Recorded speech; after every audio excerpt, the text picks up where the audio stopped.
lei para entender um pouquinho da aplicação. Entendam o seguinte, apesar da gente buscar a compreensão delas separadas, a gente aplica elas em conjunto, já que uma é complemento da outra. Então, os conceitos eles vão se complementando e a gente aplica, de fato, essas leis sempre em conjunto, tá? Vamos lá. Então, segunda lei de Newton. A segunda lei de Newton é a aplicação da primeira. Então, aqui, ele diz que o estado de movimento do corpo é proporcional à força que é executada. Então, o tanto de força que eu colocar no objeto é o tanto que ele vai se movimentar, por exemplo. E ela sempre vai ser produzida em linha reta. Nesse caso aqui, eu tenho uma aplicação em fórmula, que é essa que a gente está vendo, que a gente vai usar para calcular a força. Então, a força resultante é igual a massa vezes a aceleração. Por que a massa vezes a aceleração? Porque quanto mais pesado um objeto for, menor vai ser a aceleração dele, já que eu tenho que aplicar mais força para conseguir movimentá-lo, tá? Então, a relação de massa e aceleração é direta nesse propósito aqui. Aqui o exemplo do cabo de guerra é mais ou menos a ideia, né? Quem aplica mais força consegue mais movimento e, consequentemente, nesse caso aqui, ganha a competição, tá?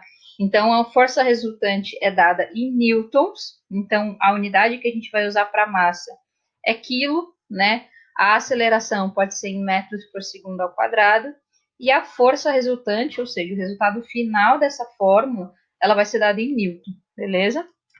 Bem, aqui tem um exemplo de como a massa e a aceleração são inversamente proporcionais. Como eu disse para vocês, quanto maior a massa, menor vai ser a aceleração, tá? Então, maior a força que eu tenho que aplicar para movimentar esse objeto. Bem, seguindo adiante, falando da terceira lei de Newton, que é a lei da ação e reação. Nesse caso aqui, a gente pode entender da seguinte forma. Aqui na lei da ação e reação, a gente entende que tudo que é aplicado, toda a força que é aplicada, ela vai voltar na direção oposta.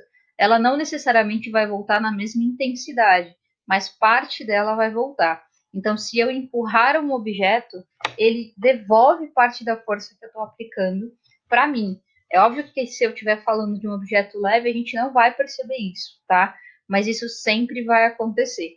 Por isso que eu disse que as leis de Newton elas são complementares entre si. E aí a gente tem algumas observações. Então, vamos lá. O par da ação e da reação, ela nunca se equilibra. A força que é aplicada, ela nunca vai ser igual à força que é devolvida, tá? E, normalmente, as forças, elas podem aparecer instantaneamente. Então, eu aplico a força ao mesmo tempo que eu estou recebendo ela de volta, ao mesmo tempo que ela está voltando para mim, tá?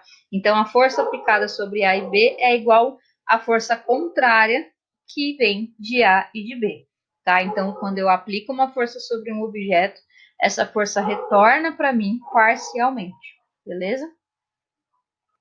Aqui tem alguns exemplos para vocês entenderem que a aplicação da força, então empurrar uma parede, ou andar, ou cabecear uma bola, é a aplicação de uma força, e eu recebo de volta parte dessa força.